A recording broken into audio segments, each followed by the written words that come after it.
Hello and welcome to Thru The DAW, the Audiophiles podcast. My name is Warren Borg, I'm also known as Worgie. My name is Lee Hughes and I am known as Yewzi. And we are cheesily your hosts for our first episode with none other than one of my favourite producers ever, Chris Reed, also known as Plastician. It's worth saying at this point that this is brought to you by WorgieProductions.com. If you need to learn anything about podcast production, if you've got an idea for a podcast, if you are a business that's thinking about podcasting, you need to get involved. Get over to WorgieProductions.com and have your mind blown. Indeed, they should. So, as per the format of all of our episodes going forward, we went deep into the career of Chris. We found out how he started in music. From that, like what gear he used to make it along the way, and that was kind of the most exciting thing, being producers ourselves and learning about making music. Yeah, he dug in, and it was amazing. The podcast has got a little bit of blue language, so if you're listening to this in a car with your kids, maybe don't, and wait until you get home, and you'll have more fun that way. Pop a bottle, it'd be ace. Yeah, we enjoyed ourselves a lot in the Court Members Club just off of Carnaby Street. The lovely guys down there. It's kind of our new home for this podcast. So thank you to them ahead of the episode. Enjoy. This is Chris Plastician. Boom.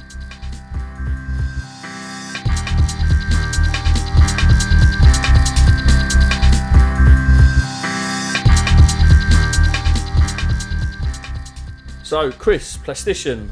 Yes. You're here on Thru The DAW Podcast with myself and Lee Hughes. Welcome. Thank you for having me in this quite splendid room. Yeah, it's lovely, right? This is our new home. Yeah, which is the Court Official London. home. Yeah.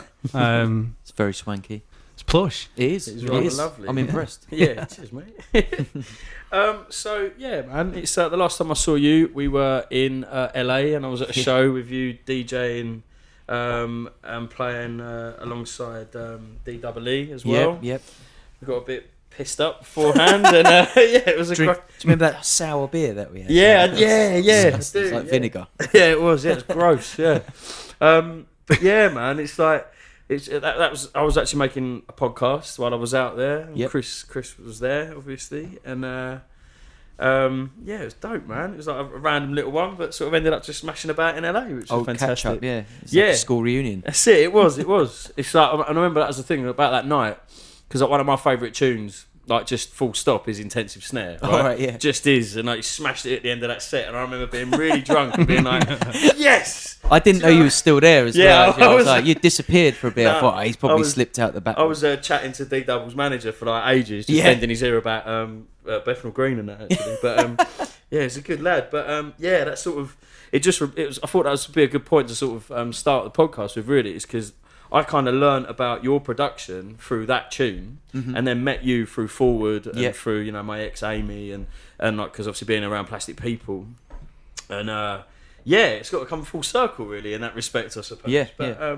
So the intent of this podcast really is to go from sort of idea to career. In terms of how we get started and where our guests get started in music, and how as musicians or DJs or whatever develop an idea to make it A career. something. Yeah, Yeah, I think it's about taking a passion and turning it into something that is sustainable. Yeah. That provides you with some kind of income. And I don't even think that means being rich and famous. That'd be nice. But I think a lot of people out there would just want to just kind of turn what they're doing Yeah. and the talents that they've got into a career. It's all about sustainability, really. Yeah. Definitely. it. For me, anyway. Like, it's nice when you do get a nice little lump sum come through, but those lump sums just allow you to keep your neck above water for another 6 to 12 months. And the more of those you get coming in, just slowly building up the catalogue, all that kind of stuff. I think it all helps, definitely. So, yeah, keen to talk about it. I think more people need to think like that as well. So Yeah, this definitely. is Man. definitely going to help, hopefully. Yeah. So basically, where did it start with you? Musically, I was quite a late starter to like music proper. Really, like I never really had that much interest in proper music until I got into college. And even when I got into college, I was studying fine art because I wanted to do graphic design and couldn't get onto that course. So I figured that was the closest thing to it. But in doing that, just sort of sitting at home, trying to find something to listen to on the radio, while I was getting on with my coursework, really. Yeah. And stumbled upon pirate radio, and I'd heard bits and pieces of like a lot of my friends at secondary school were into jungle and drum and bass, and it didn't really appeal to me that much. And then I heard garage on the radio. I was like, oh, this is all right. This is a little bit more listenable. So I found myself listening to garage and a little bit of like, I suppose I listened to a little bit of breaks and stuff like that as well, and like electro. Like that was about my early kind of intake of anything that wasn't just being played on the radio. But hearing garage, I really liked it, and some of the people on my course were similar. So we kind of swapped tapes, listening to stuff. A mate of mine on the art course had a set of decks, and we used to sit in his house on a 2-hour break and just mess about on his decks. But he never used to let me have a go. I wanted to have a go, and as soon as you touch it, he's like, no, you're doing it wrong. Look, let me show you. So then, around my 18th birthday, he wanted to sell his decks because he wanted to get into production. And he decided that selling his decks for 150 quid would give him a bit of money to buy Cubase, and that was his idea.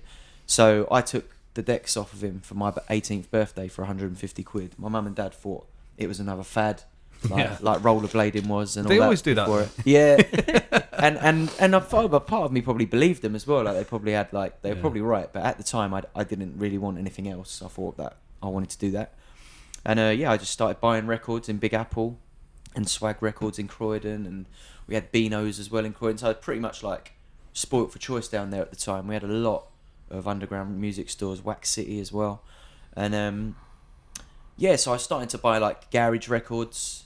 Was doing that for a fair few years, trying to get my foot in the scene, but it was quite a closed circuit community. Garage scene, if you weren't a producer or an established DJ, you couldn't really get your foot in the door. So is a foot in the door being a DJ or being a producer? I guess it was being a DJ to start with for me. I just thought, like, I learned how to mix. I got to that stage where I knew I could mix, and then it was like, right, how do I get on the radio and into the clubs? And I managed to bump into an old friend who was also DJing, and he was like, oh, I can get us on pirate radio. I've got, if we do a tape, I'll get us a show. So did that, and then that was it. I got my first show on a station called 2G FM in South London.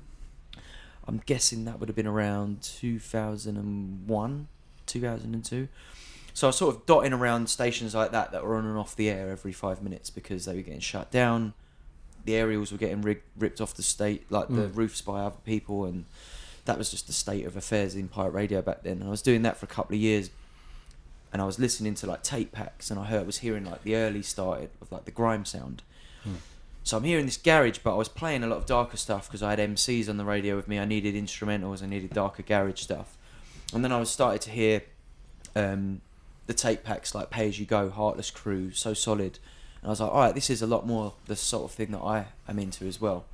And then I heard like Slimzy on one of these tape packs, and he was playing stuff that wasn't in record shops. And I'm like, how's he playing music that you can't buy? I couldn't get my head around it. And then I sort of found out about dub plates, and I was like, right, so you can cut your music onto a record, and you'll be the only person that's got it. So then I was like, that's what I want to do. So how does that? You're educating me now, because what's a dub plate? So how does that work? A dub plate is like a lacquer. So if you've ever cut a record, a vinyl record, the first thing you have to do is essentially, it's like a piece of metal covered in acetate. Okay. And it basically goes on what's called a lathe, which is like an enormous turntable, basically, with a needle on it that cuts grooves into the acetate. So it's like, when it comes on, it's like a flat piece of like shiny plastic, right? But inside it's metal. Stick that on the lathe, goes to a mastering engineer. He kind of like, it's very similar to a mastering session that you might have sat in before. Yeah. But then once you've got the levels where you're happy with in the room, the needle goes on this very clean piece of acetate and scratches that song into it like a record. It turns it into a negative, basically. Well, actually, no, that is a positive at that point. Then that acetate is taken to an acid bath. Okay. It sits in an acid bath for a week, and then it turns it into a piece of metal, which is like the negative of a vinyl record. That piece, 2 pieces of metal goes to a pressing plant. They squash like warm pieces of plastic together, and there you've got a copy of your record. Holy shit, is that... That's the process. Now you could just open a laptop and click the... But a dub plate is essentially... I didn't know they were called dub plates. Yeah, so a dub plate is essentially the same as the acetate, except for an acetate for a vinyl record, it's about 14 inches. It's like a massive vinyl. Yeah. Then that 2 inches of that gets like sliced off in the vinyl process. Right. But an acetate is normally 10 or 12 inch, like the same as a record, same size as a normal record, but it's got that metal inside it. Yeah. And when you scratch it in, you essentially make a playable record. Right. But it, you get wear and tear. It doesn't have like the longevity of an actual piece of vinyl. Okay. So like every time you play it, it starts to get dustier and more crackly, and it's kind of like sounds better. Yeah, it's quite nice. But from playing these dub plates out for years and years and years, like that first beat that you had to scratch in as a DJ was slowly getting lost because of the amount of times you sat there queuing it up, scratching it. That first beat just slowly starts to disappear. Right. It's quite an interesting phenomenon. But no shit. It sounds expensive too. it is. Yeah, a dub plate is about 35 quid for 2 tracks basically. Right. So it cost a lot of money. It was an expensive hobby, basically. Yeah. But I thought that might have been my route into being like having a niche. You know, when I heard Slimzy, I was like, "This DJ's got all this new music. That's what I want to do. I want to have tunes that no one's got. How do I do that? Make my own. How do I make my own tunes?" That's when I picked up Fruity Loops, which was basically a piece of software that I downloaded from some crack website, probably like LimeWire or something like that at the time. LimeWire, shit. I've not heard that one in a while. Yeah. In fact, I think at the first time I didn't buy it. Sorry, it was always been a free demo online, but the demo wouldn't allow you to like save or bounce anything. So what I used to do is plug my PC into like a mini disc. Yeah, and then bounce it out. Record the audio straight out. But I was so I had no idea what I was doing. You know, to the point that I thought I had to record at full volume. So I was in my mum and dad's house, and I used to have like my stereo. I'd bring my entire like stereo system, stack system downstairs to where the computer was in the house. Put my mini disc in, plug the computer into it, put everything at full volume. But you were talking at like 2 o'clock in the morning. Yeah. I've got like my system turned up to 50, all my duvet on top of it. It's like Macaulay Culkin. all my like I had my pillows on there, and I'm like sitting on top of it, so no one in the house can hear it, but it's booming. Yeah, of course it is. Yeah. But like I didn't know that you could turn it to 0 and it'd have the same impact. Yeah. It doesn't matter how loud you're playing it out. The speakers, the same inputs going in. But that's how young and naive I was. Yeah. Beautiful. Though. But, that was my first experience of like production. And I was like doing that for about a year until, I managed to get a proper cracked copy where I could actually bounce audio files out. And so what year is this? I would hazard a guess at this being 2001, 2002. Right. Because I think end of 2001 was when I first started sending stuff out, and it was getting played right at the end of 2001. Yeah. And that was kind of when people started to know what I was doing outside of the dodgy pirates I was on in South London.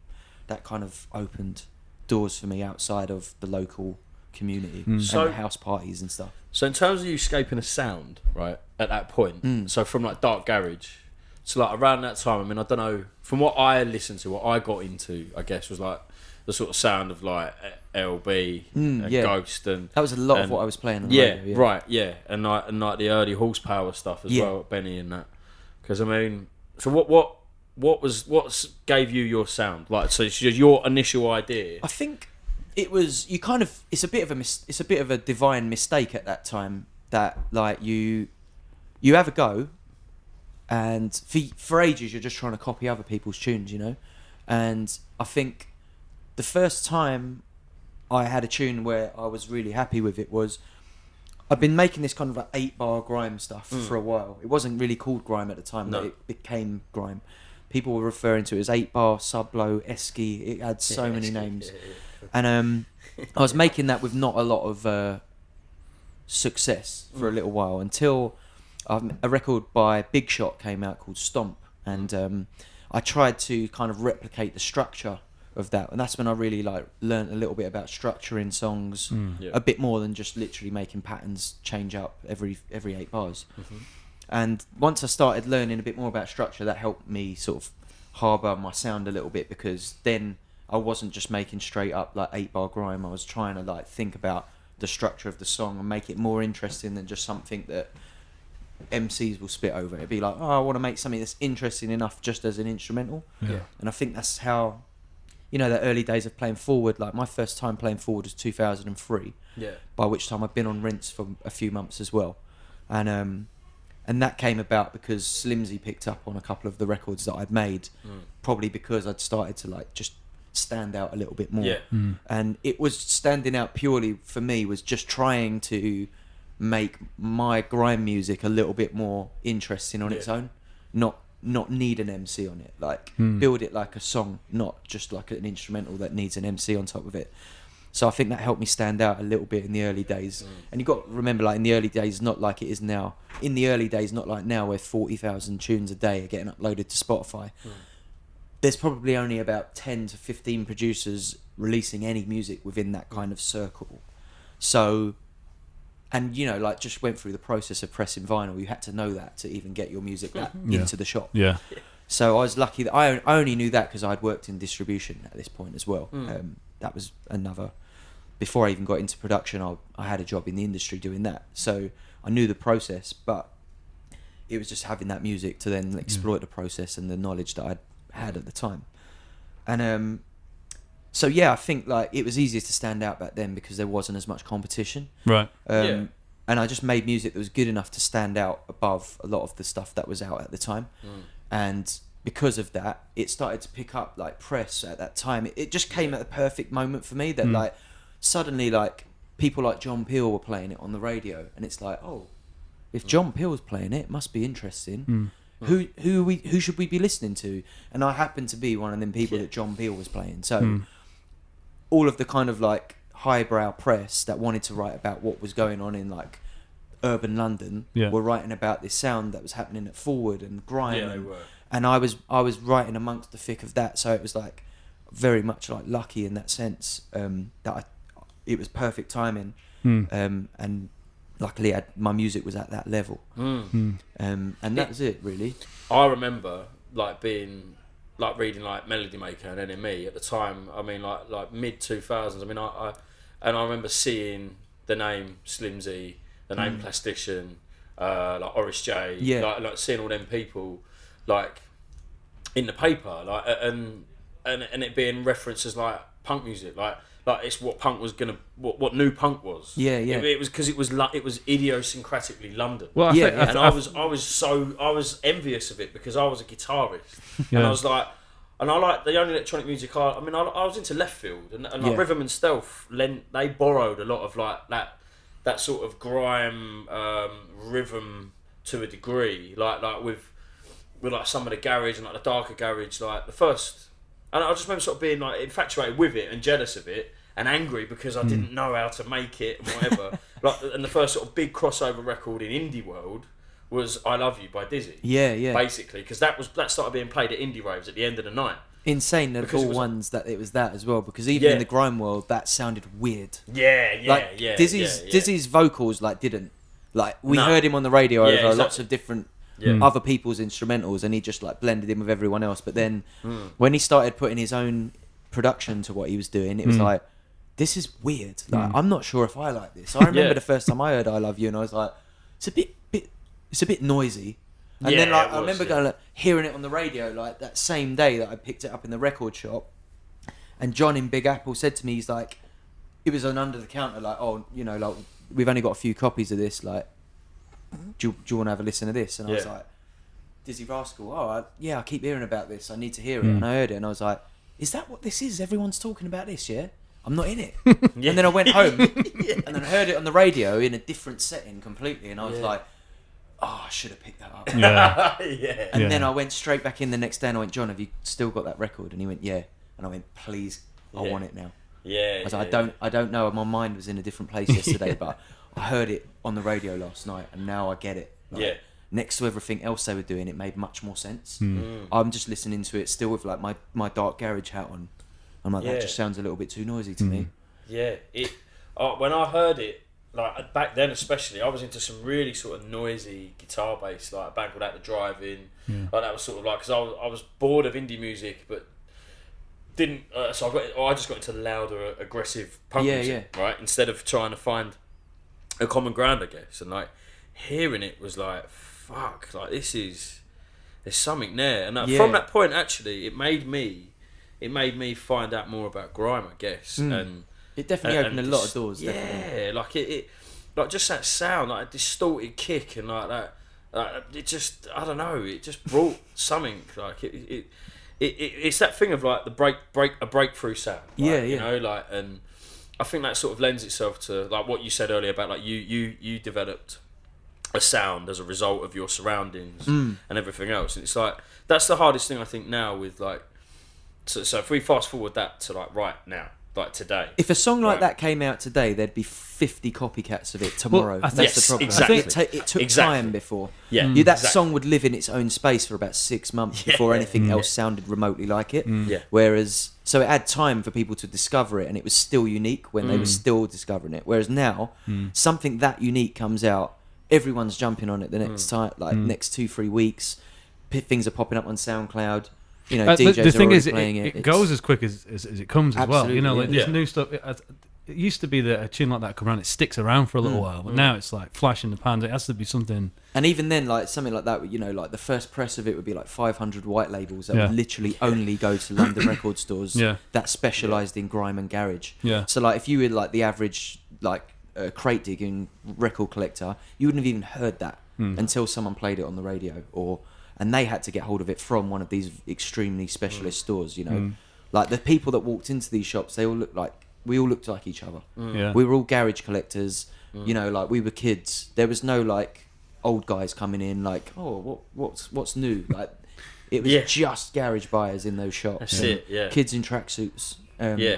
So like it took a while for any of that music to filter out of those shops, and it took maybe like a John Peel to like potentially open that door to like the kind of music connoisseurs and the critics of the world, you know. Like Mary Ann Hobbs was like champion that sort of perfect example, sound, like but she's done that across the board genre wise, right?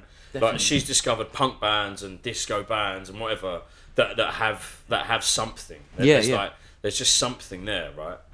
To go back a little bit, then to sort of go back to when you was making music, I think just talk about your kit.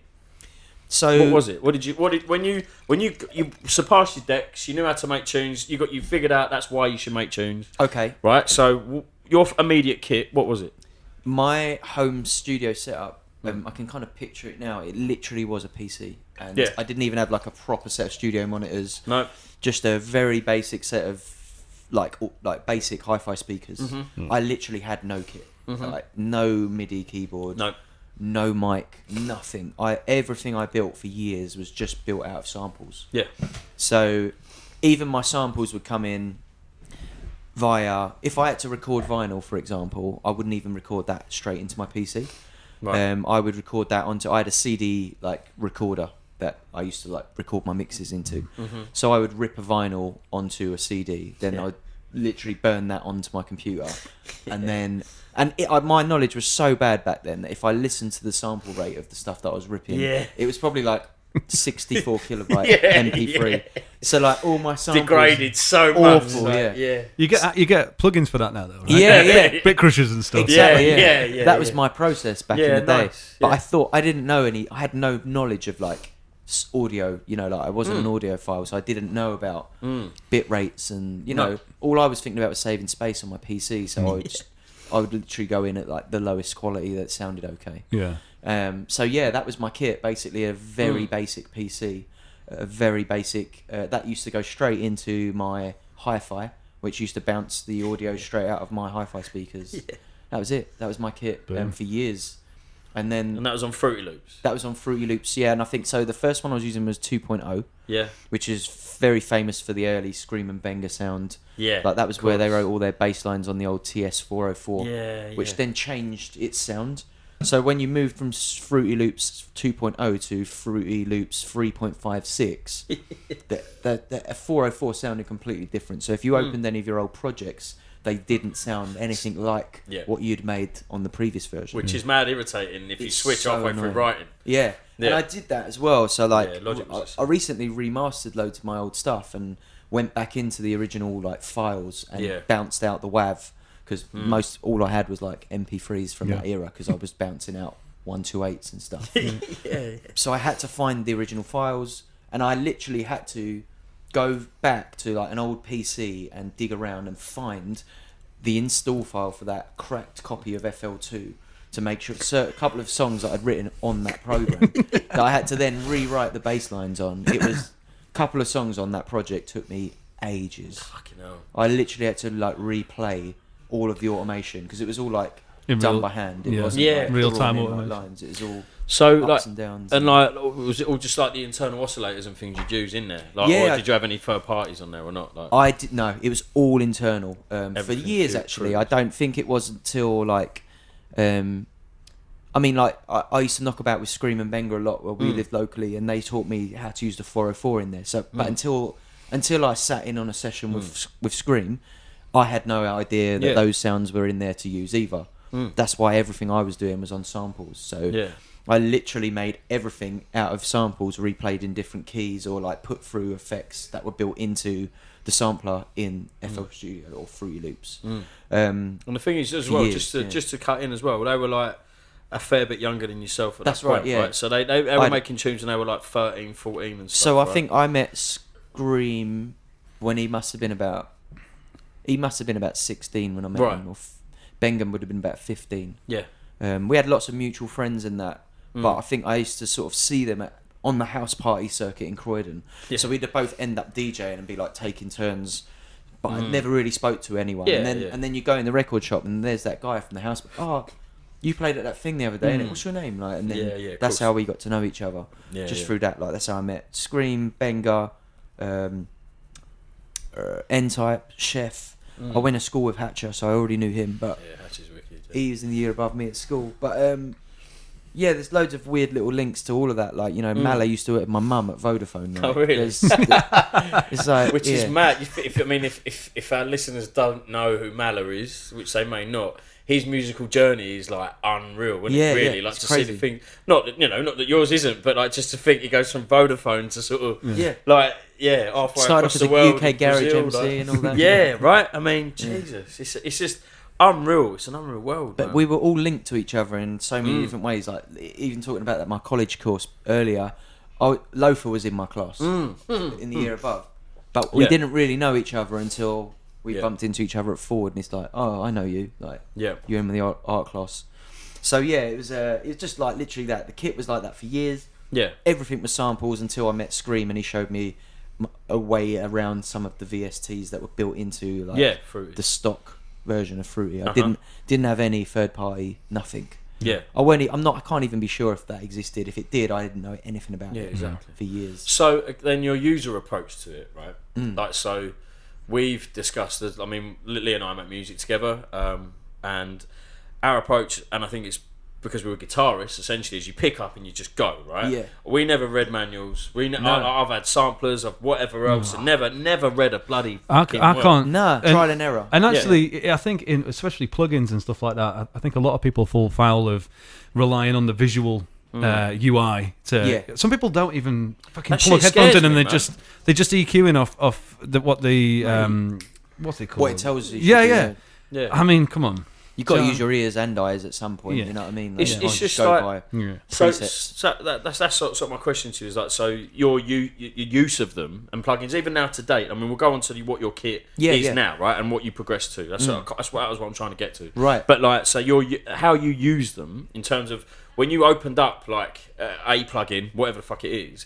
Like, what was it? What did you do? Just go through presets and fuck about? Yeah, or? and I think I'm still kind of the same, Yeah, to be honest. So, like, I love having loads of presets to go through. I'm more of a sound editor than I am like a sound designer. Like, I went to college like in 2004 to 2006, I think. Yeah, and the main reason I wanted to do that is because I was hoping I'd learn a bit about sound design, because that was where I felt I was really lacking. I was like, all right, I know how to install VSTs now, but how do I make that sound that I've got in my head? And I'm still to this day not very good at that. So I like to have a massive bank of sounds to work off, and then I'll find something that's the closest thing to the sound I'm trying to get out of my head, and then just tweak until it's as close as I can get it. And that's kind of the best I can hope for personally, because my sound design skills are still not where I would like them to be. But I have friends who are absolutely incredible at sound design. Like, you kind of make a sound with your mouth, and they'll be like, oh yeah.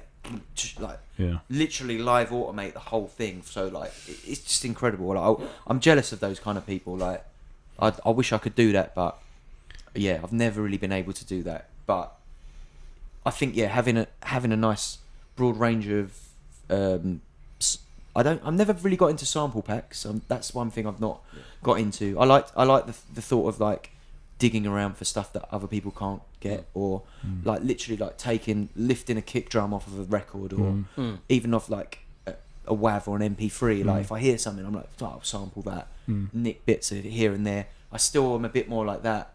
But yeah, like presets in VSTs, I definitely have used stuff like that to build around, and sometimes I've left them as they are, to be honest. Like sometimes they sound good enough that I'm just like, do you know what, I know it's a preset, but I don't care. Like it's just a sound. I've still played it however I wanted to play it. Scream Scream was notorious at one point for using loads of native instrument just presets. Yeah. Like on loads of his, like on the Screamism records, there's quite a few tunes in there that are just I've used that sound. Yeah. And I can't remember what it is. It's on Massive or whatever. And he remixed a tune I made with Amy as our band Chooky Ting years ago. And he remixed one, and he's like, I use that synth. It's fucking well good, isn't it? It's like, what'd you do to it? I went, nothing. He went, nah, never did I. Yeah. Like, you listen to it, it's like, and mine's just like, me just playing notes. Still sounded good though, do you know what I mean? That, yeah. You got to think from a listener as well. Yeah, like, it gives a fuck. Go grab a listener and go, do you reckon this is native instruments, or do you reckon that's... Yeah. Do you know who the fuck's going to know? 100% with you on that. And I used to think like that, and for a while I used to listen to other people's tunes and be like, that's off of Albino. That's off it. But then I thought, I'm being an idiot. Like I'm literally like 0.0005% of people listening to this record. Yeah. Like everyone else who's just a listener or in a dance does not give a shit where that sound came from. No, of course not. And if they do, no one cares. Yeah. Like really. If they do, they should be making. Yeah, go make. I've had this argument as well. I remember I wrote a record. It came out on Trouble and Bass, I think around 2009 or 10. And one of the songs on that EP was literally a riff straight off of one of the sort of stock plugins on FL Studio. Yep. The first time I've ever used a whole riff, but it's that good. I was like, I quite like that. I started building a whole song around it. Like, wrote chords on top of it, done loads of stuff. And someone got up in YouTube and was like, this guy don't know what he's doing. That's off of this. And I got him back in. I was like, you're absolutely right. It is that. Go ahead and remake the rest of it. And like every year for about 3 years, I went back and was like, "You done it yet, mate?" It annoyed me so much. But it's like, this is the thing. You can and this is the thing with sample packs. Like I said, I've never really got that into sample packs purely because I'm like, I like the idea of no one else having that. And I have done it in the past. Like I said, that time. I did use it, but I was happy enough with it that I was happy to just leave it. I was like, I knew that was going to happen. I just accepted that it's fine. Like 99.9% of listeners on this record are not going to know where that comes from. No, and the 0.1% that do is the label. It's a label. But it's just, it don't matter. It really doesn't in the grand scheme of things. And like a lot of people get funny. I see it. People getting shitty with people who have spotted something out of a sample pack, but I don't care. No. Like, if the song sounds good, I really don't care how it was made. That's what they're there for, though, sample packs, right? That's surely what that's they're what there they're for. fucking... Give people the chance, it's give people a chance to have a go, learn the ropes, and then, figure it out for themselves. And if a good tune comes out of a sample pack, then fair play. Exactly. It's like, I mean, I've again, the same really. Like I've never really used sample libraries. In terms of we've got loads of friends. A company called Audio Animals that we use. I mean, their studio is basically made to. Oh mate, you want to see this place? Every single little tap and whatever. Like, they've got plugins made out of kids' instruments. Like, all made themselves. VSTs are amazing.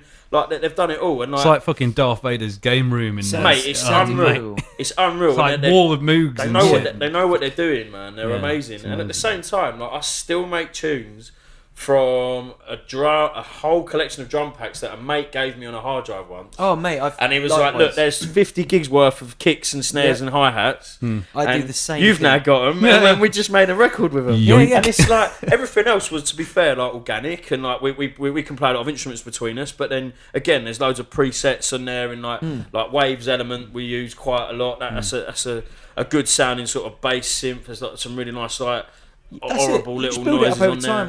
I've got such an array of VSTs and presets for all of those VSTs, and one of the things I've got into more recently is these contact libraries. I have hundreds of them now. And if I listen to my own songs, I can't remember where half the sounds come from. So if I can't, so you can't, then how can anyone else? Exactly. And I've made it, and I'm like, I want to find that sound again. I can't remember what it is.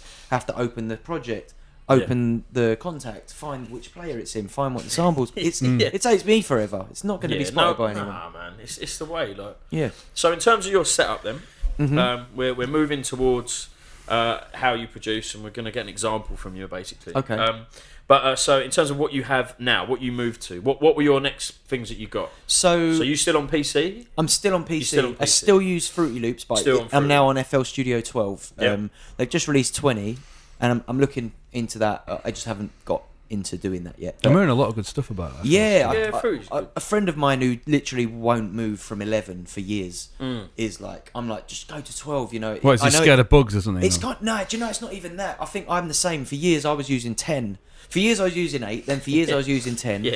And then I went from 10 to 12, and that was the biggest leap of any that I'd done at that point, because 12 was like built for like Retina displays and stuff. It's all very visual. They dropped out certain things that I was used to from the really old ones that had been in all of these, like the legacy blocks, which was just a way of drawing patterns into the timeline, basically, which is a really old school way of using Fruity Loops or FL Studio.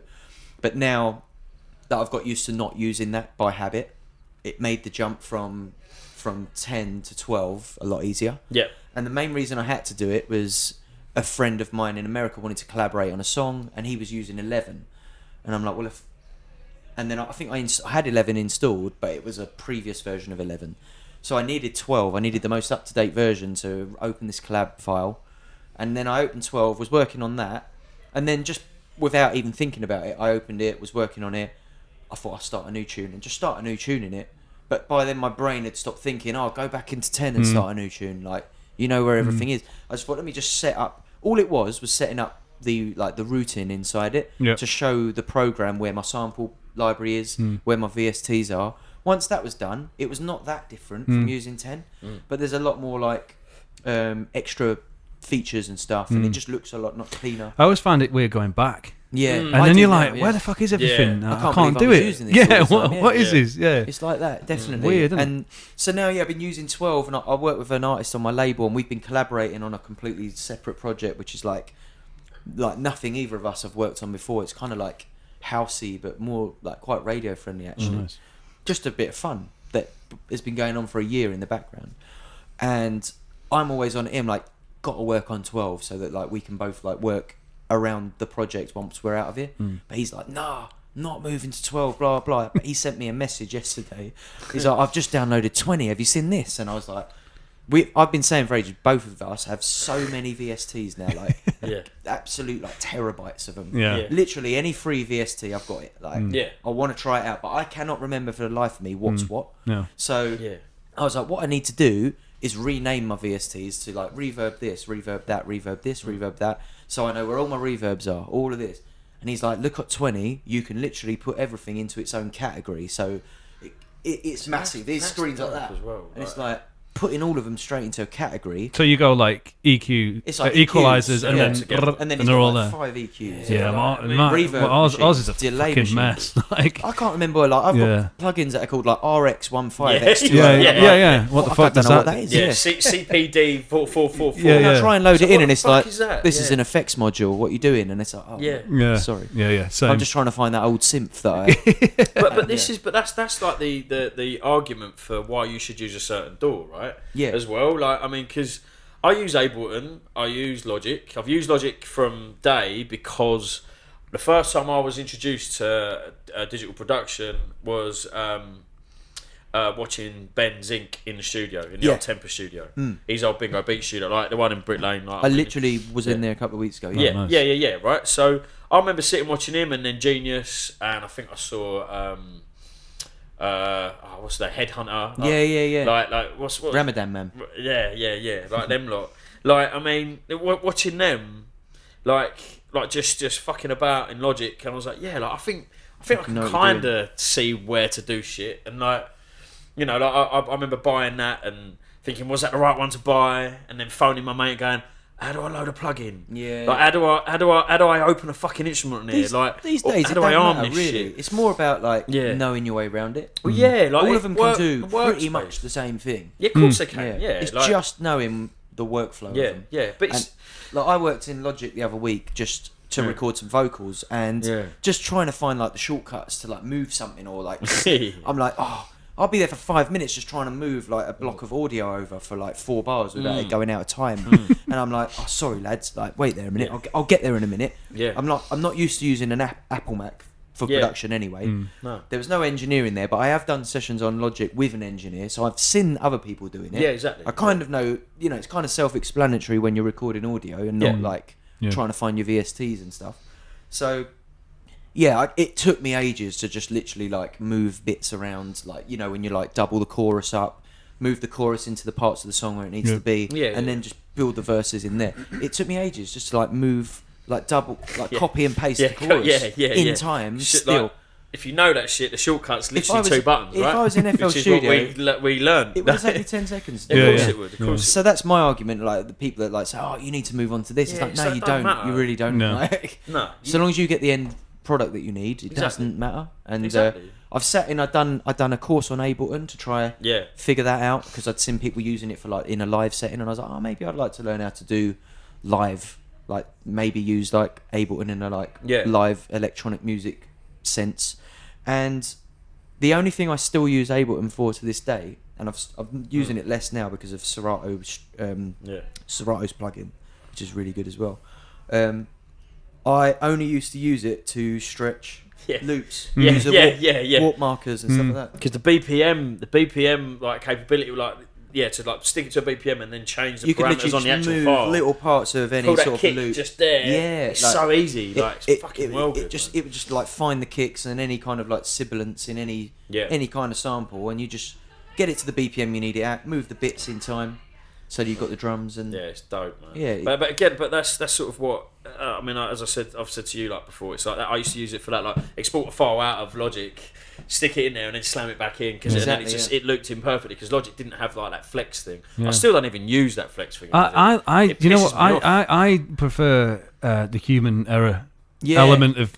Not quite dragging it in right, You know, but that's if you need it personal preference. If it's got drums or like percussion in the background, like, it needs to be a bit tighter normally to fit in with what you've done. Yeah. But if you're just like putting in kind of like, like in my case, a lot of the time, you know, there'll be like samples off of like kung fu movies or something that would just be like an erhu riff or like something like that. And if there's no drums in it, you can keep it nice and loose. Yeah. But if it's got any percussion under it, you start putting tight. drums on top of it, it's like, 9 times out of 10 doesn't sound good.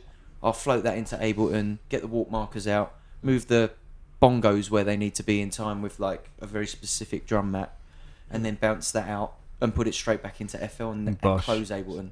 It's done. That's done. It's done its job. Yeah. Exactly. So now it's sort of the natural point of the show where we'd like to hear how you made a specific track. Okay. Yeah. So off of your most recent record, which is Overdue, which is out 2018, I believe.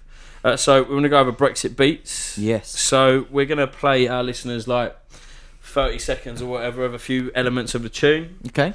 So subject to your license. Yes, you're allowed. Don't worry, I'll let you off.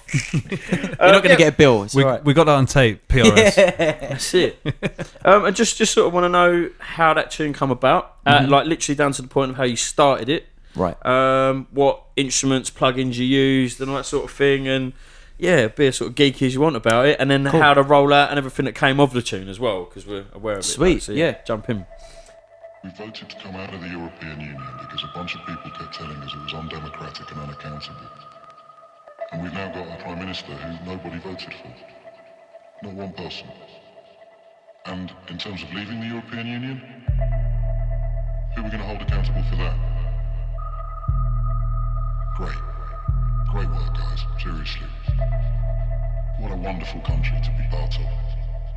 You lead us off a cliff, and you disappear.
Okay, so I actually started this track a long time ago. A lot of the stuff on that Overdue EP is stuff that I wrote since I started having kids, basically.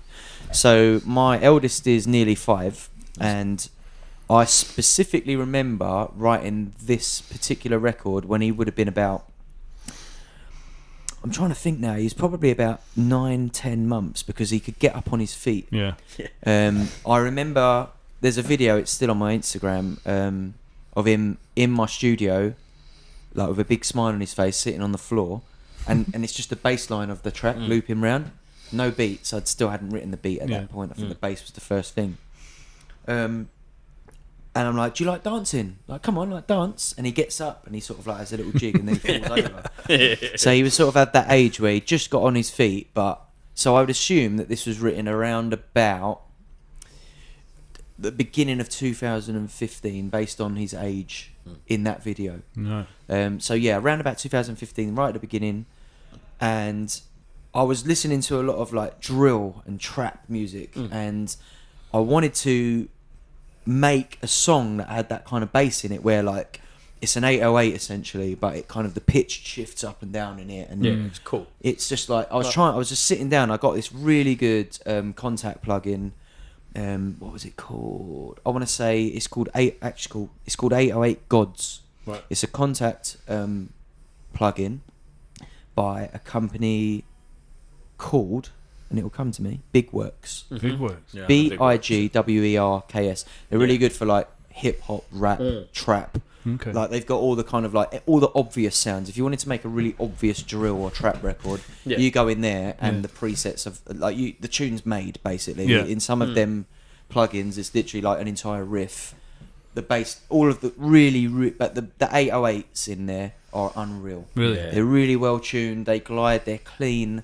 So you can play around with them a lot. And so the UI to sort of glide it then, is that kind of like quite self-explanatory? so yeah, it's kind of on. It's almost like portamento. So you can turn it up. Like they've made these plugins so simple, so that like your average bedroom producer can just like get straight in, and get hands on with it without it being too complicated. It's pretty much essentially like it's a sound font, really. It's like it's got all these great 808 sound font. I like that. Nice. Yeah. It's basically got all these great 808 sounds in it, and all they've added to it really is kind of like a pitch glide, distortion unit. What else is in there? Reverb, the basic stuff. Yeah. But the sounds are that clean and that well recorded that you run a bit of effects for it. The only thing I kind of add to it is a little bit of EQ, a little bit of bass boost, like some really basic, maybe my own reverbs and stuff like that. So I literally had spent some time on this program just learning my way around like all of the 808 presets in it. And that's the 808. Is that like the sub hit, like the doom? It's basically the sub hit. Exactly that part. Yeah, because that is just. I was saying to you before, man. Yeah. I literally have listened to it about 8 times today just to kind of try and pick apart the different bits that you were doing. And I was just like, yeah, man. It did the way that the snare sort of staggers into that. Yeah, it just works, man. It's really it good. was like that was it, and I think the snare. So yeah, like talking about like that whole drill and trap scene as well. Even going down to the snare, like I was trying to write essentially in my head like my kind of version of a drill record, if you like.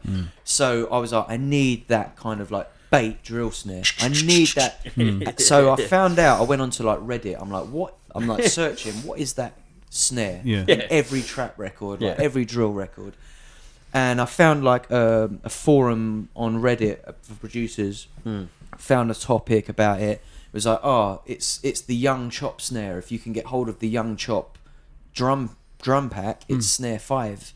The Young Chop snare 5. So I managed to. You know what I mean? So Mate, I managed to find the actual Next sample level. pack online. yeah, Downloaded it, and there you have it. In the snares, it's snare 5 in the Bosh. pack. yeah. And I'm like, finally got Just it. to interject, right?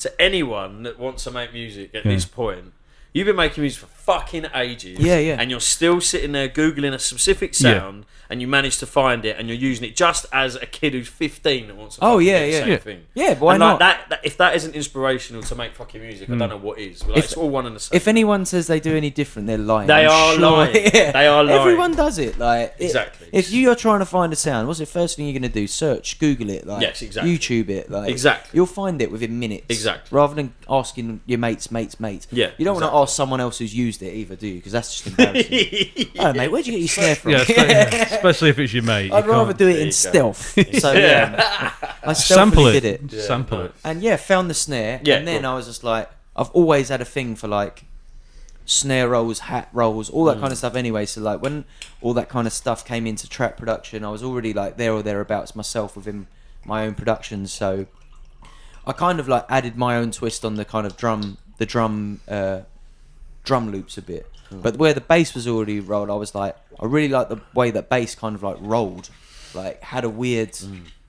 It sounded like it was falling over itself. So rather than use the snare like a snare, I kind of brought that sound in almost the way I would use like a rim shot or something like that. So isn't it layered? There's there's like Yeah, a I've added a layered bit to snare, and then there's like. So there's a snare with like a clap on top of it, Yeah. which is like the main kind of snare. Snap. And then that kind of that young chop snare, I didn't use it all the way through the record. It's kind of like comes at the end of some of the patterns, like it kind of like has a roll to it, like pitches up and down, and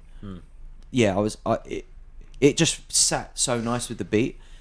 So I'm listening to the beat and I'm like, right, the drums are there now. If you've got an 808 as hard as that, you don't need that much of a kick. You almost need the beginning of the kick. So I just went through like I've got so many samples of kicks on my computer.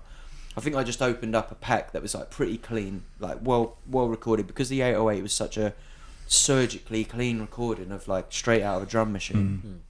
The kick didn't want to be like something off of a vinyl record. It needed to be clean as well. But all I needed was that initial like snap of the first like sound on that kick. The 808 does the rest. I just literally needed that first bit of the attack. So I opened through, went all my samples. I'm playing the bass and I'm just like hitting like down, like just going through packs and packs until I'm like, that sounds like it's almost like you can't hear it. You just need that attack. So that was it. That the kick went in, the snares were in, the hats, like very similar to the snares. Oh, the hi-hat, man. The arrangement of it, though. Again, it's like staggered, like... there's quite a few patterns in this. What do you do? Are you just cutting and like dragging and drawing it in on the door? I draw it in like on the piano roll. So basically as if you were playing it on a keyboard. And I draw it in. I don't play... Some people play it on like... I've got an MPC... but I don't really use it. Like it's there, it's part of my keyboard. So I have like a MIDI keyboard which has a little MPC on it. It's an MPK. I've only got 25, so it's only like 2 octaves, I think. Because I do most of my writing, like I draw a lot of it in by trial and error, or like I might play it and look at it on the screen and then go, right, that's that, and then I'll draw it in. And like tidy it up. Exactly, just make sure. Like I like things to be like. I've never been a producer who's been that loose. Like, I like everything to be quite robotic with my production. So I'd rather. I'm totally the opposite. Mine's loose as shit, but I like it though. It's like lazy. Sometimes if I'm trying to make like some like low slung kind of like lo-fi hip hop kind of thing, like, I like things to sound like they're sampled. So I'll draw them in all over the place.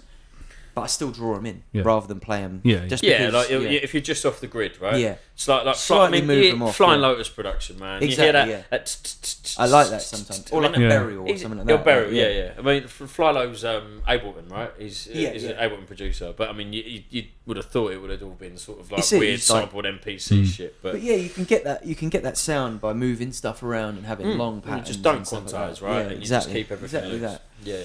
So the hi-hats was just like that, going in. Like, it's very similar to how I done the snare patterns. Just going in, finding like the rhythm, finding where I wanted the hats to sit, like to keep the kind of energy. I didn't want the energy to be high. I wanted it to sound dread, like dark. Did you retrofit Brexit to that sound, or did you go? Like, you can't go with the intention. Writing it, and I was like, right now I'm listening to the song, and I'm like, because the kick was kind of like, almost like the bell tolling, or it's just like, it's just like a proper like. It wasn't. It's not supposed to make you dance. It's kind of like it sounds really dark. Yeah. So I'm that far with the track, and I'm like, how can I make this darker? And it's around the time. Well, how can I go dark? Yeah. So I'm starting to build this track, and like for me, like tracks take a long time. So I'll be working on this probably for months and months and months, a bit at a time, working on other stuff, going back to that. So I don't know how many months or years have even passed at the time where I'm starting to add. Well, how old's your kid now? Because you said he's gonna be 5. All right, so it just got released. It got released to his 4. 2018. Yeah, he would have been Yeah, it came out just before he turned 4. So you're talking about 3 years. But it had been, I'd finished that track for a while, so I reckon I probably working on that track for 18 months to 2 years. There you like, go, man. Bits at a time. To be fair though, I mean, I'm a bit of an audiophile, but you can hear it. Yeah. You know what I mean? You can. Yeah. It takes time. It's tight. I do take like a long time on things like that. I like to go back in and add new ideas and stuff like that. What's interesting, like again, sorry to cut in there, but like with the way we've worked recently, is like it's taken us nearly 2 years to finish a whole album, but every time it's been that, go in, clean up, go fuck, set that off, and like proper give the love and attention to the areas that need it. About 80% is deleting shit. Oh yeah, Yeah, man. I don't finish a lot of music, so like for me to finish something, it means I really like it. Yeah. So that whole Overdue EP was called that because it had I taken thought that. years. Yeah. It was so long to come out. Do you have because- to get someone that comes in and... Not like- really. Like I kind of like working that way. Like because I run my own label. I put out my own stuff. I don't have any pressure to like get stuff out. As much as I know I should get more music out, I wouldn't be happy with it. I look back at times where like someone's like, "Oh, we need this for a track or a track for an EP or like, can you do production for that?" And I'm like, "Yeah," but like I don't listen to that music myself now. Whereas everything on that EP, I listened to it for years already before it came out. A lot of some of those tracks are like 4 years old before they came out. Yeah. But that one in particular was one of the like later ones, and like the Brexit was more like it got to that point where I wrote the intro sounds, and the sounds on the intro are like from a really, really old sample pack that like I used to like dig around in the early dubstep days. Like I've had that sample pack for like 13 odd years, and I knew that it had some really good atmospheric like textures in it, and I was like, I just need something that sounds like eerie, and like it doesn't need to be melodic, it just needs to create suspense Or ambience, like type. something that makes you feel like something's going to happen. Yeah, like Brexit. Exactly. Falling off a cliff. By this time, I kind of know that where I'm going with it. I think Brexit's happened by now. Yeah. You know, it wasn't a nice time to like be a Londoner. No. It just felt like shit, and I was like, this track makes me feel dread, and like, and I felt like maybe I wrote it because that was just the mood I was in when I started writing. That's naturally the notes that I played, and I'm looking now to make it even darker. I'm constantly like, how do I make this sound more horrific and dreadful? It's funny you should say, man. I'm a big Tom York fan. Yeah. Right, so you have to be from that school a little bit if you're going to be a fan of that kind of thing, and I absolutely get it. It's amazing how you can produce something like that and then think, how can I get it dark? I just wanted to make it feel uncomfortable. Yeah, and actually, the way that Brexit feels, right? Yeah, exactly. Which is when, like, we're talking about those kind of like pitched subs, like, and then the staggered snare, it kind of throws you out, There's and the of whole extra, of Brexit throws you out. So that's it. And there's not just, getting like, political. Loads of extra little bits of like layers that got added through time after the Brexit sample. So once I got to that point, I'm like, right, I need a Brexit sample. So I'm like searching, like, I know, like, I listened to LBC and that. I didn't even think at the time about sampling James O'Brien, but I'm searching like Brexit quotes, blah, blah, blah, and James O'Brien pops up, and I'm like, let me listen through some bits. And I listened to loads of bits of James O'Brien, and it was just this monologue, and he's just like moaning, and he's just like, you know, we've got like a Prime Minister no one voted for, you know, like, and where's David Cameron amongst all this? And it's just like all this stuff, and I'm like, there's gold in this, I can hear it, like, how do I piece this together? And then like at the end of this monologue, it's like, great work, guys. You know, you lead us off a cliff and then you disappear, and I'm like, fucking brilliant. Yeah. so like I've gone there and I put it in, and I'm like, it still didn't sound dark enough, so I'm like, pitch it down. And Yeah. it sounds demonic. What did you use to pitch it? I literally, if I'm not mistaken, I think I just pitched it inside the sampler in FL. Oh, okay. I don't think I put that into any specific outboard. I just pitched it, and I probably added a bit of delay to it, and like so there's a little bit of effects and EQ on it to like take some of the bass out, because once you pitch down, you know, everything's like raw and muddy, and I was like, it was alright because there was no bass in that part of the tune until like the bass did kick, I think in like the second 8 of the intro, but it just sounded, it reminded me of old jungle records and stuff like that, and I was like, it just took me somewhere. I was just like, it's kind of near where it needs to be now. Now we've got the intro done, we've got all of that atmosphere going on, we've got the main build of the track. But then now now the track needs the story. It needs to continue. It can't just be a great intro and like this interesting bit of dread. I'm like, how do I like up interesting the dread? bit of dread? Yeah. Album, what number? Yeah. Nicking that one. Yeah. So yeah, I just like. Then I started thinking like, how can I make it feel? I wanted to make it feel uncomfortable, so I started adding these kind of like pan left and right, kind of like screechy sort of like.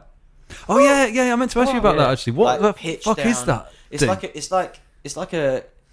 I think it's like a almost like a Gaelic kind of like chorus, like but then like reverbed out and stuff. like put a bit of phase on it, and It's then horrifying. pitch it down, and it's like, and then like pan it left and right, and then that one that you're that like it's kind of horror movie.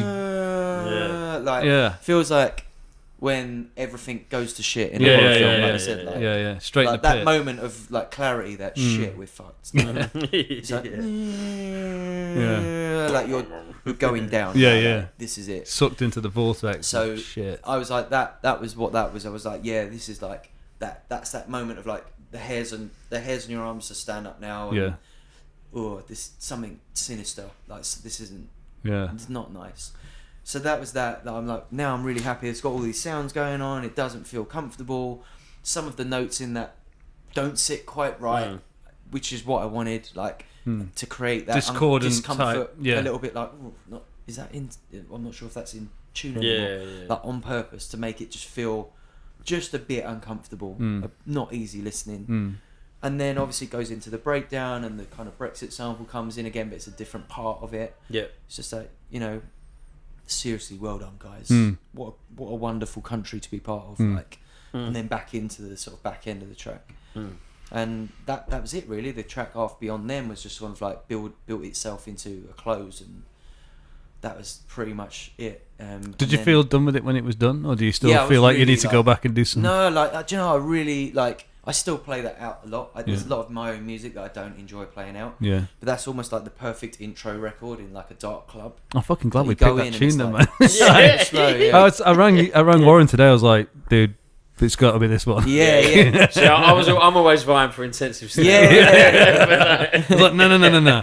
This is the track. It's nice. I think like there's something about it like as well. It really it's a palate cleanser. If you're playing after a DJ who's like gone playing all the big tunes at the end of this. Let me just start my set and let's just set the tone. Yeah. Boom.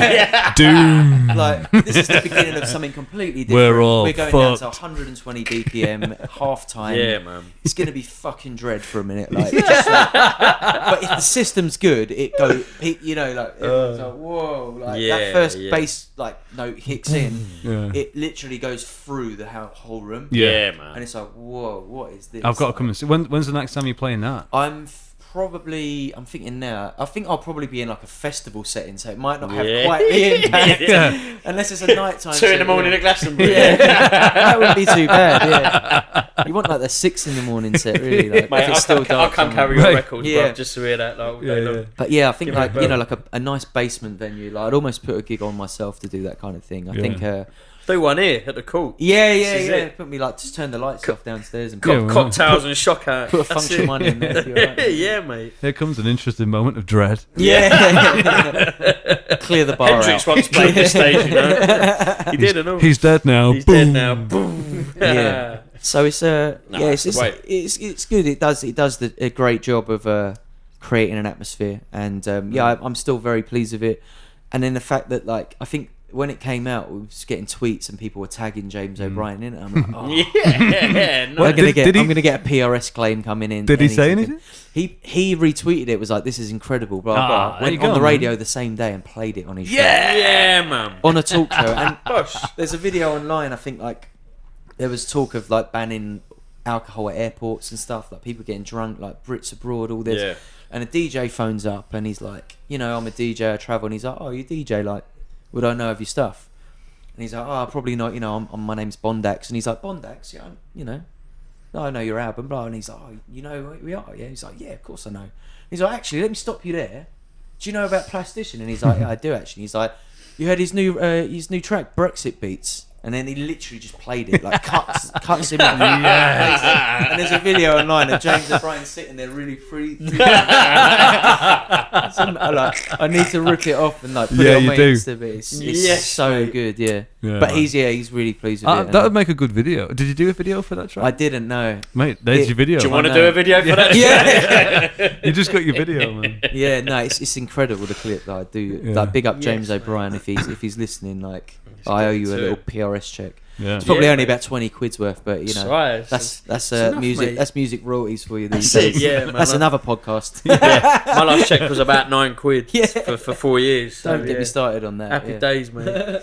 So, okay, cool, man. I mean, it sounds that the journey of that track is like, it's exactly what it's about. It's idea to career, isn't it? Like, it got out there, people heard it.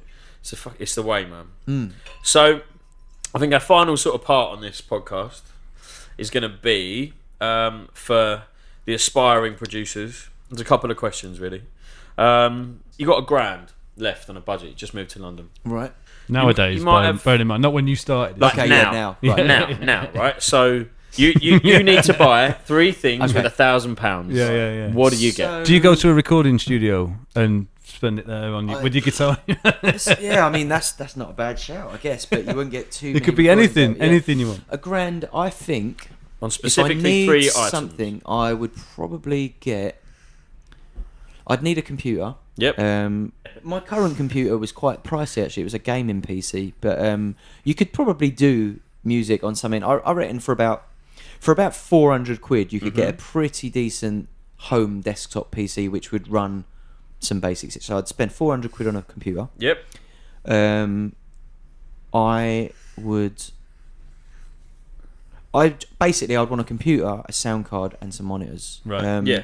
Whether or not I'd be able to get all of that within £1,000, but I would say that You can get let's second hand here too, right? Okay, right. So you let's got- have. it's I would all say they're options, right? the 3 things that I would need, right? I'd get a cheap sound card. I don't know, like maybe like just like a Focusrite or something like that. Yep. Yep. And yeah, whatever monitors I could get with the money left. I actually really like the Yamaha for the price range. I think they're brilliant. I think for about I'm about to probably buy a set for my like DJ setup at home. So I think they're about £400. So I reckon £400 on Alright, the Yamaha's, that works, £400 on the Little computer. focus, right? Yeah, like I think you could probably get those 3 things within £1,000. Yeah, if you shop round. Yeah, exactly. So I'd say those 3. Nice. I don't think a keyboard is like completely essential if you're a computer producer. No. You can play keys on a QWERTY keyboard if I you have to. I did it for years. You've done it for years. I draw most of it in with my mouse. So yeah, exactly. I'd say I could get on with. I could record most of. I could record something with that set. You know, Exactly. we could make a podcast out of What? each recording something out of the 3 things we picked. mine was GarageBand, a decent mic, and a sound card. I think it was. So you'd have to get like a second-hand Mac. You'd have no computer, yeah. Well, no. Yeah, but you can't buy a GarageBand without getting a Mac. Yeah, right? yeah, So- Yeah, True, that's it. Uh, Mine was a banjo, some toilet roll. yeah, and a gramophone. What was it? What? Gramophone. Gramophone. That's getting cut. That's immediately getting cut out of his fucking podcast. Just to fucking clarify. Staying in. Right, hold on. So, you've got your stuff. So now three tips for a new producer, right? You've things to do. You've got the ideas. Okay. Now you've now got the kit. What's the 3 tips? So I can go back to a producer who hit me up a few years ago, and I decided that his music was that good that I wanted to kind of. I thought I might want to get into like management.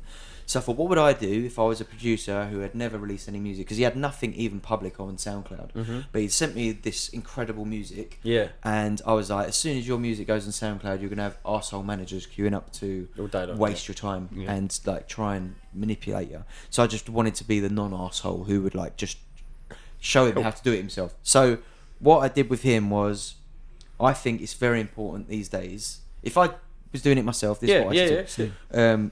Visual identity, right? It's something that I wish I had when I started out. It wasn't something that people thought about because we weren't visual. We were just on vinyl or on pirate radio. You need a visual identity, whether that means like you have a certain style, you like your artwork looks a certain way. In his case, I was like, like what do you think your music looks like? It sounds like this. What are you talking like a YouTube channel or something? Or what? Like, it wasn't even that for him. Whatever, I was like, if your music comes out, it sounds quite cinematic, and I really like it. See it. I was like, so have a visual representation. What are you like? What inspires you? And it was like, in his case, he really liked anime and 80s cars and stuff like that. Yeah. And I was like, right. So if we're gonna have a running theme on all of your music, like if you look at the Gorillaz as a perfect example. Yeah, of of course. Well, everyone, visual, you don't even need to. If you idea. see that, it's like that's Gorillaz. You see that artwork, it's like, oh, straight away I want to listen to that. It's Gorillaz. Don't need to see. Yeah. It could literally have no writing on it, just a character. It's like that's a Gorillaz release. That's like something that I would love to have. So the visual identity for him was like, right, you like this, so I went about finding an artist who specialised in 80s style anime. And it was like, right, can you design some characters, do this? And we literally created a visual identity for him. So Amazing. I would say visual identity is great. Yeah. It allows people to, if your music's good enough, straight away, obviously, like, you build, they take it more seriously if it looks as good as it sounds. And recognise it. Yeah. Before they've heard it. It's so, like we were saying earlier, so hard to stand out. So what do people see, if anything, is your artwork. Yeah. Yeah. If they hear a bit of your music, they're also going to see your art, hopefully. I don't know where they would. I mean, even on Spotify, they can kind of have a look at the art, Yeah. Well, Instagram is Instagram about that first and foremost. Is visual before you exactly. hear, right? You've got to click in to listen. So in the time we were on SoundCloud and it's all on the stream, and everything just looks cheap and quick. Yeah. No one was that bothered about what the art. No, they weren't. It was just like bang any picture up on the upload. I was like, no, if your music's going to stand out, and you're going to be recognisable on that stream that comes in 20,000 tracks a day. People want to be able to spot your artwork. It needs to pop out of that stream. Oh, that's one of his. The artist I'm talking about is a guy called Clacy Jones. Okay. Check his stuff out. That was my next question. So like his stuff looks a very specific way, and I would say like. Did you manage to get the 80s? You said the 80s yeah, cars. Yeah, we got the or very something? 80s 80s anime cars and style. anime. It's like all hand drawn. It looks. That sounds cool. It Man. looks like a comic strip. Yeah. And let's get to the point now. He's maybe 4 or 5 EPs deep, and people love they buy prints of his artwork. Yeah, because that's awesome. It's that interesting to them, and that's fucking the awesome. comments on his work are like, oh, the art always really tells the story of your music, and that's like something you have to think about. Like the thing is, as an electronic artist, it's the one thing that rock and roll never had to worry about. Yeah, it was always like Liam Gallagher is fucking Liam Gallagher. Yeah, right. So as an electronic artist, you need to have that. Yeah, and it's such a weird. And he hates social media and all this. And he's but everyone does. Everywhere. Everyone's the post burial, right? It was a popular thing, right? But it worked for him, obviously. It worked for him, but the problem was what a lot of people don't realise is Burial was on MySpace. Yeah, I know, right? He was on MySpace. He was on MySpace. But MySpace died, and he was done with all the rest of it. And by then, he was big enough to not need to be on it.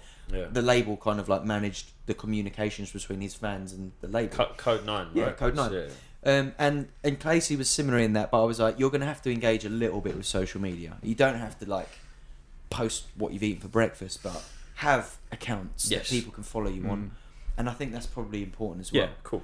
As much is that number 2 then? So is that number 2? Get into number 2. As much as the visual, you have to be on social media. I think you don't have to be that. You don't have to be not be yourself on it. What do they call them? Influencers, don't they? You don't have to be. Yeah, you don't have to try and fit in with what everyone else is doing, but you do have to post up what you're doing, because promoters, from my perspective, anyway, if you want gigs and you want to get gigs and stuff, promoters want you to help promote that show. If you're not on social media and you're not shouting about it, they're not going to book you again. But the thing is about social media that I don't like is the fact that people judge your the quality of the work that you've done or whatever based on how many followers. Yeah, right. Yeah. So if you've just look at Broken Bricks for an example, doesn't have any social media right now because it's so new that it's not out of mastering, and we haven't even got around to doing that bit yet. And when we do, someone's going to arrive at that Instagram profile and see 1 follower, 2 followers, 5 followers, and eventually it'll build, right? I think there's a judgment that's cast. I think there is a little bit, but I think if the music has its merits, people will just take it for face value. And I think this is the thing I've been saying to him a lot is don't feel like you have to be on it, but you just have to have a place where people can message you, be seen a little bit, but not. He's hardly on it. Like he replies to tweets, but he doesn't often tweet his own. He doesn't put any opinions online like I do. Doesn't sit there posting about, like, he's a West Ham fan.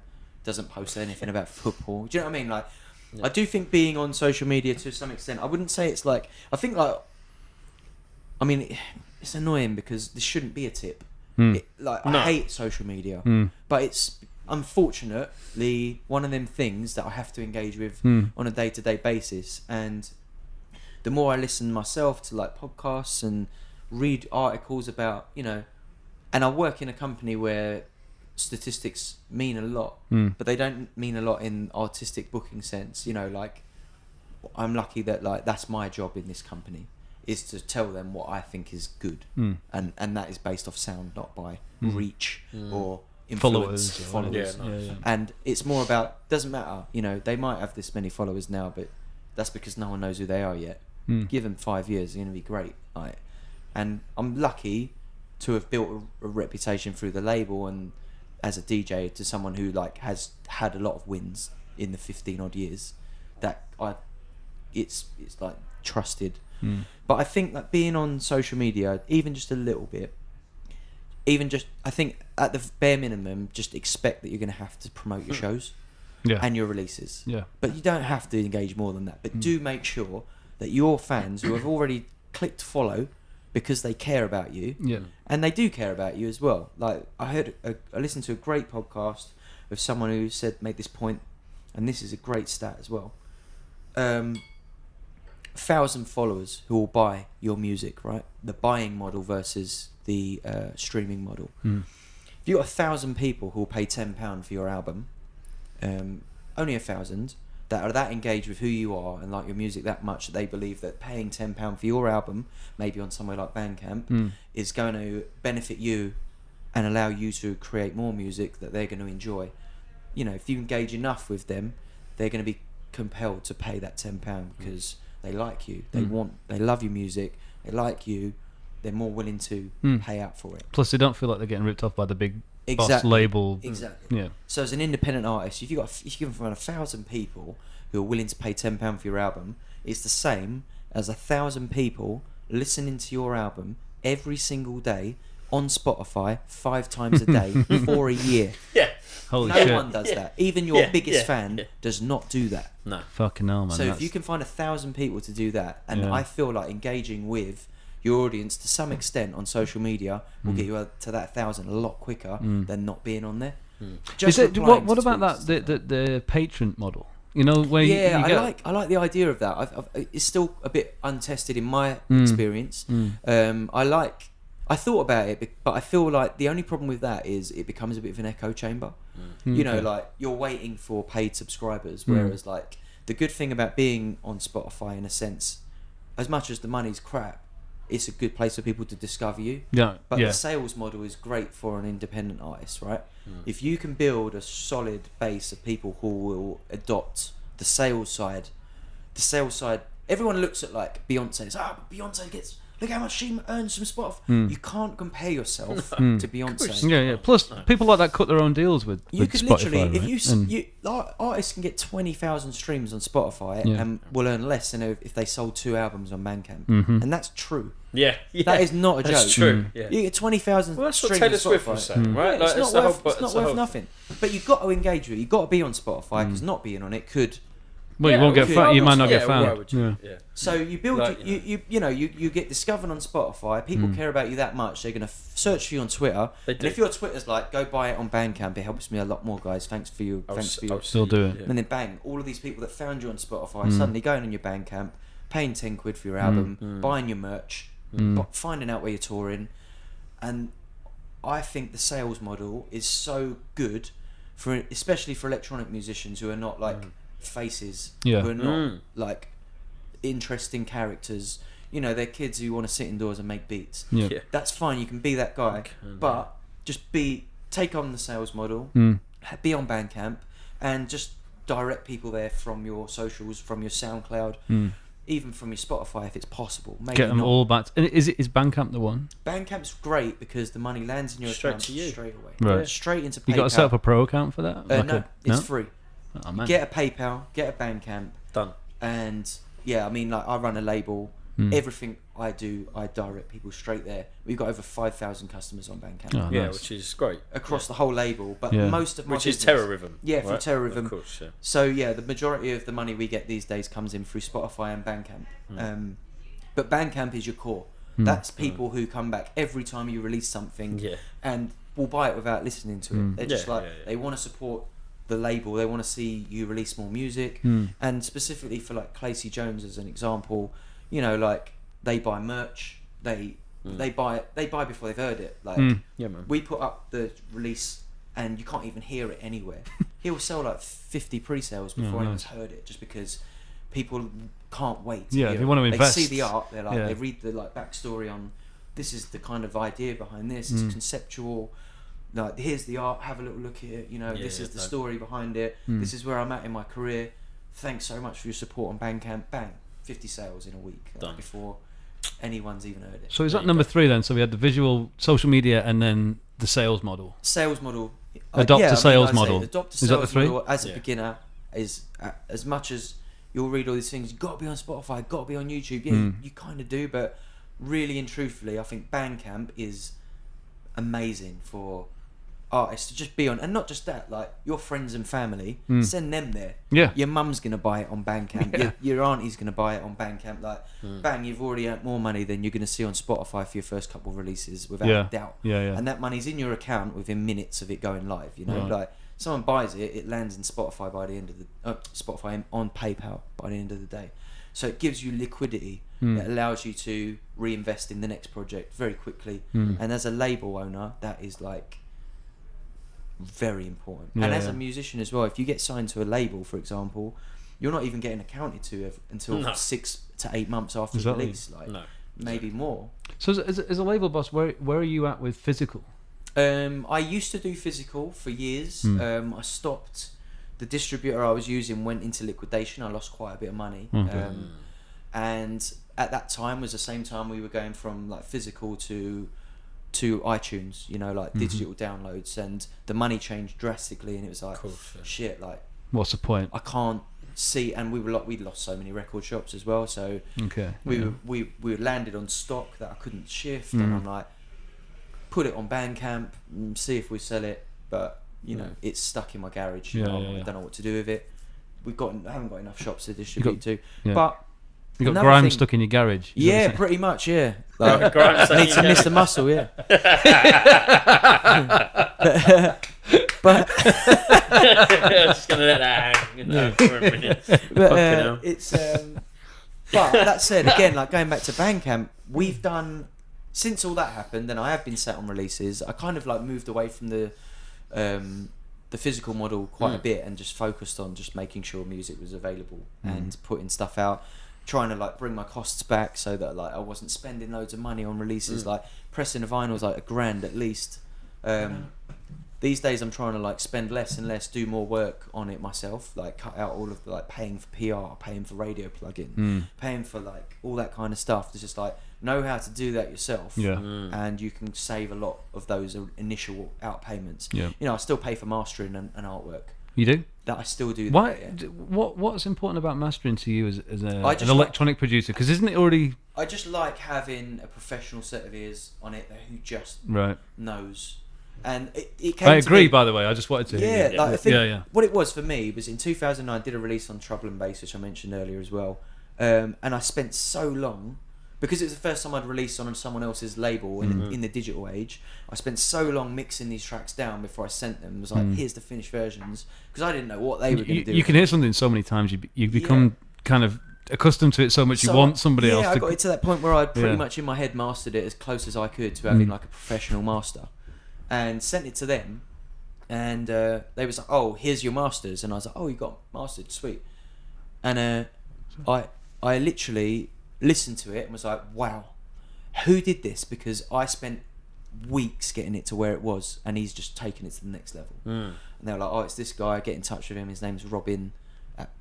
I may as well give him a plug. Yeah, Robin, go for Robin it. at Pure Focus. Mm. 2009 this was, and he's mastered every single thing that I've put out since.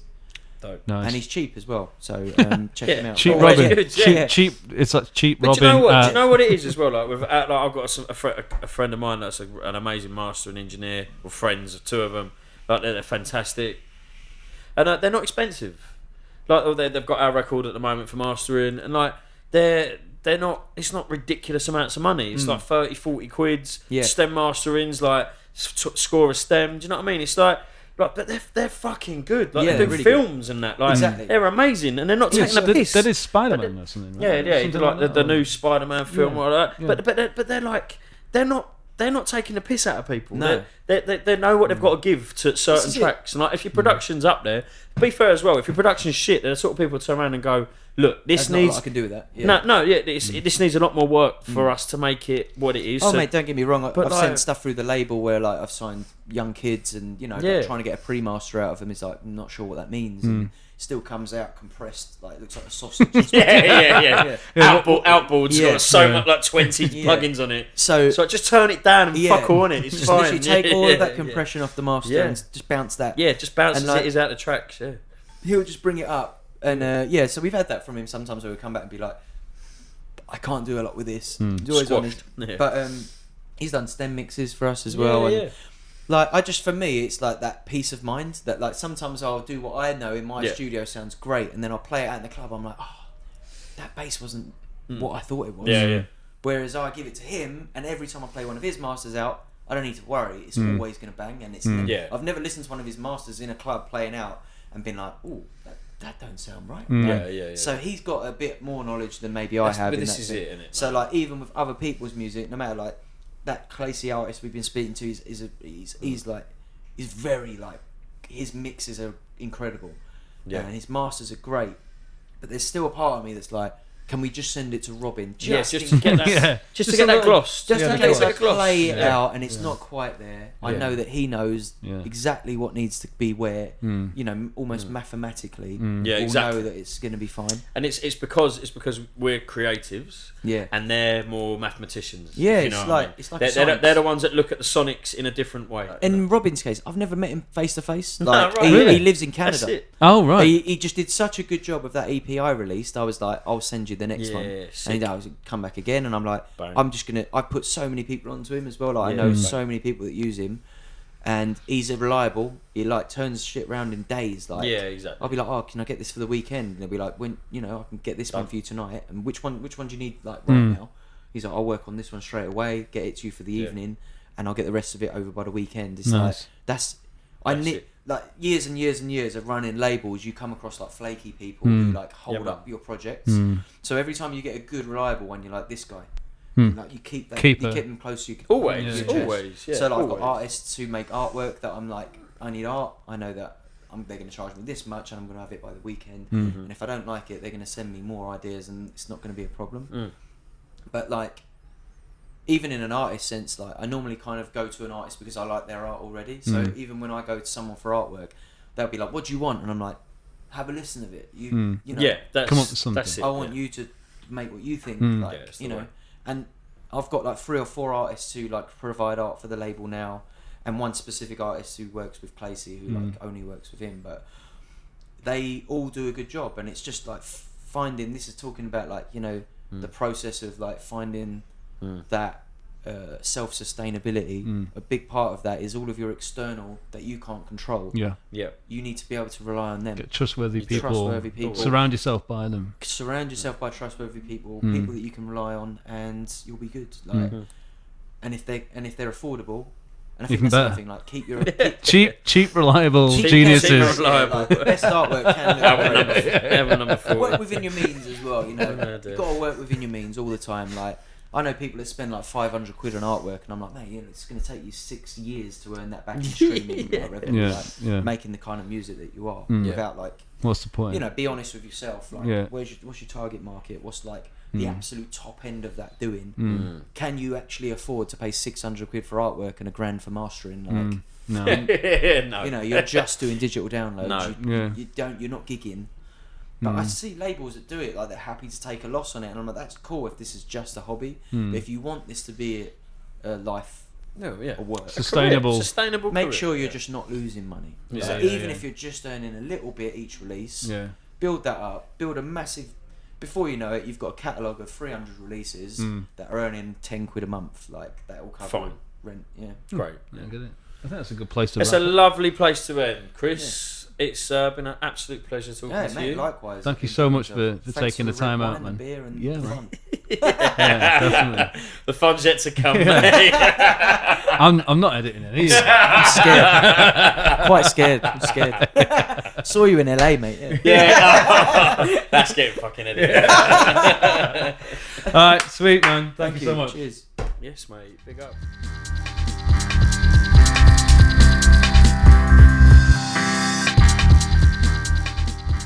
And that was it. You've just listened to the first episode of Thru The DAW Podcast. I'm so happy and elated that we've made it. We actually did. Thank God. So We got there in the end, despite the wine. So much wine on that, but I mean, we have to firstly thank Chris for his love and patience and amazing stories. It's so inspirational. Like, you know, going in on Fruity Loops. And you know, it's just a big deal for me especially. So thank you to Chris, and also big thanks to the guys at the Court London, especially Harry, Richard, and Pam for getting us in there, getting us booked, and for accommodating us and their lovely hospitality. Big love to those guys. So where do our listeners need to go, Lee? They've got to go over to all the socials, every social at Thru The DAW, which is spelled THRUTHEDAW. You betcha. And also head over to WorgieProductions.com for podcasting, music, audio help, whatever. You just bell us up and we will help you no matter what. Where are our listeners subscribing, Lee? They need to subscribe on all their favourite podcasting platforms. That they do. Thank you very much. No, you're welcome. You're welcome. See you later. Thanks. In a bit.